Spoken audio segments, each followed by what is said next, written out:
Fortunately بڑے افسوس کے ساتھ میں آپ کو یہ بتانا چاہتا ہوں کہ اب تو ہماری جو اسٹیٹ ہے نا اس کی بھی کریڈیبلٹی جو ہے وہ خطرے میں پڑی ہوئی ہے، اس لیے کہ رومانیہ یورپ کا ایک بہت بڑا ملک ہے۔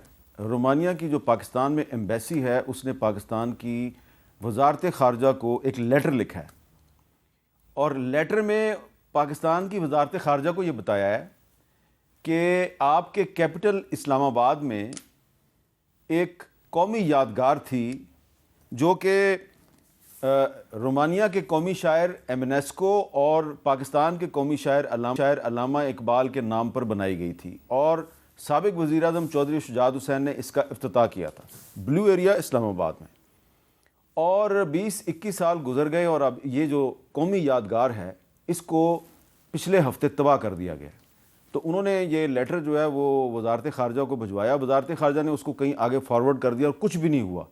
جب کچھ بھی نہیں ہوا تو تنگ آ کے ایمبیسی جو ہے اس نے پھر پاکستان کے قومی شاعر علامہ اقبال کے جو پوتے ہیں ولید اقبال صاحب، ان کو بتایا کہ بھائی ہم سے تو نہیں کچھ ہو رہا، تو آپ ہی کہیں پہ آواز بلند کریں۔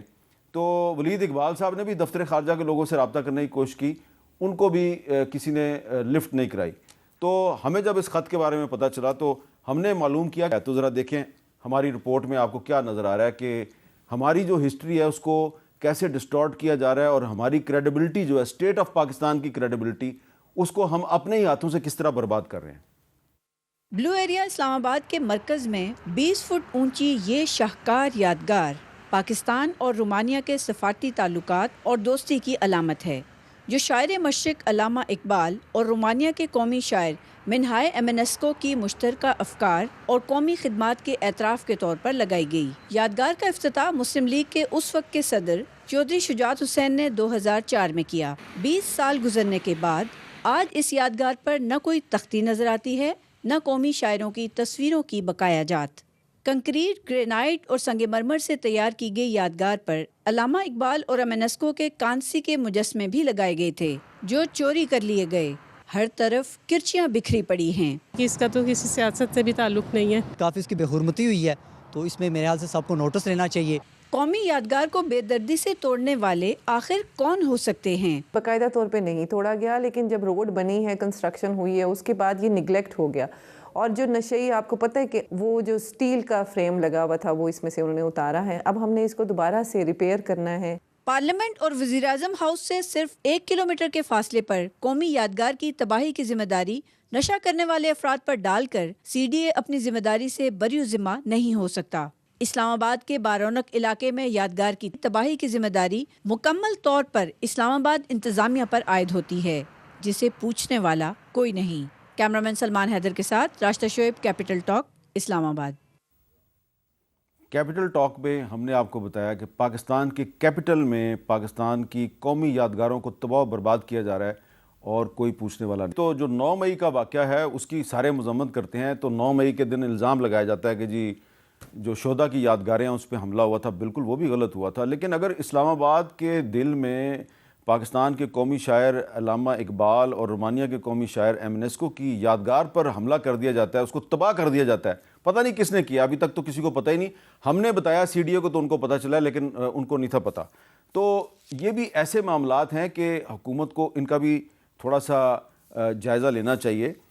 میرا اب سوال یہ ہے کہ ہم تو پھنسے ہوئے ہیں جی حکومت اور اپوزیشن کے مذاکرات، عمران خان کو سزا ہوگی نہیں ہوگی۔ آپ نہیں سمجھتے کہ یہ پوری قوم یرغمال بنی ہوئی ہے آپ دونوں کی لڑائی کی وجہ سے؟ میر صاحب، میں سمجھتا ہوں کہ جو سیاسی کہہ لیں دوریاں ہیں یا جس میں ماحول پہ تھوڑا اثر آیا ہے، پہلے تو میں اس جو بھی اس حوالے سے میں بات کروں اس سے پہلے میں کہوں گا کہ بصیت پاکستان، بصیت پاکستانی سٹیزن ہونے کے ناطے ہم سب کی ایک کلیکٹیو رسپانسبلٹی ہے کہ ہم اپنے نیشنل ہیروز کو، اور علامہ اقبال صاحب اور اس کے علاوہ دیگر بھی شہداء کی تو چلیں ہم نے بات کی، تو ڈیفینیٹلی کوئی بھی پاکستانی شہری ہے، پاکستانی سٹیزن ہے تو وہ ڈیفینیٹلی کرتے، لیکن ہمارے نیشنل ہیروز یا ہماری ہسٹری جو ہے اس کو بھی دیکھتے ہوئے ہاں یہ ہمارا اولین فریضہ ہونا چاہیے کہ ہمیں اپنے نیشنل مونیومنٹس کو اور نیشنل ہیروز کو سیلیبریٹ بھی کرنا چاہیے، اور ساتھ ساتھ ہمیں اپنے نیشنل مونیومنٹس کو پرزرو بھی کرنا چاہیے۔ اور بالکل میں یہ آپ کی بات متعلقہ جو ہمارے گورنمنٹ کا جو منسٹری ہے جو متعلقہ آفیشلز ہیں ان تک میں کروں گا، بالکل ایبسلیوٹلی میں ان سے بات کروں گا. آپ تو آرٹسٹ ہیں، لیکن آپ اس کے کچھ ساتھ کہیں گے اس پہ؟ میں یہ ہاں اس سے پہلے آپ ضرور لیجیے گا. کچھ کہنا چاہتے ہیں آپ؟ میرا بہت ٹائم کم ہے ویسے. نہیں، I think it's a sad state of affairs. Government کا فیلئر ہے. دیکھیں، ایک رومینین نیشنل پوئٹ اور ایک پاکستان کے پوئٹ، ان کا ایک یادگار ہے، اس کو اس طرح بے دردی سے توڑ کے، اور پھر وہ جو سی ڈی کے آپ نے انوائرمنٹ کی جو بھی ڈائریکٹر تھی انہوں نے کہا کہ نیگلیجنس ہوئی ہے کیونکہ روڈ کی ریکنسٹرکشن ہو رہی ہے تھی. تو میں اس کے ساتھ یہ بھی کہنا چاہتی ہوں کہ ان کو اپنے سیڈ اسٹیٹ آف افیئرز ان کے ہو گئے ہیں. ان کو پاکستان تحریک انصاف کو فکس کرنے کے علاوہ اور کوئی چیز رسپانسبلٹی نظر نہیں آتی. ایک دن میر صاحب، یہ تو آپ کی مہربانی ہے، آپ نے اس کی طرف رومینین گورنمنٹ کا خط آپ نے ہمیں یعنی بتایا، یہ جو یادگار کے ساتھ ہوا ہے. آپ کو کسی دن کانسٹیٹیوشن ایونیو پہ بھی آنا چاہیے. میں سیریسلی پارلیمنٹ میں اس کے اوپر سوال کرنے والی ہوں. لٹرلی جو کانسٹیٹیوشن ایونیو کی ایک عزت تھی، ایک جو ڈیسنسی ہے اسلام آباد کی، یقین کریں جب سے فارم 47 کی حکومت آئی، یقین کریں فالودہ شاپ بن گئی ہیں.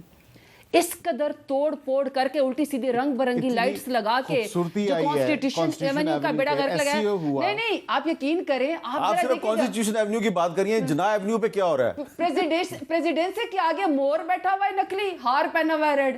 سامنے جو ایک دو جو ہیں وہ مور اصلی ہونا چاہیے. نہیں مطلب ایک کانسٹیٹیوشن وہ مور جو جناح ہاؤس سے چرایا گیا تھا وہ لے کے وہیں پہ رکھتے ہیں. لگتا ہے سرکس ہے، جیسے لاہور کو سرکس بنا دیا ایسے کانسٹیٹیوشن ایونیو اسلام آباد کو سرکس. ویسے وہ بائی دی وہ جو کور کمانڈر ہے اس لاہور سے جو مور چرایا گیا تھا وہ گیا کدھر ہے؟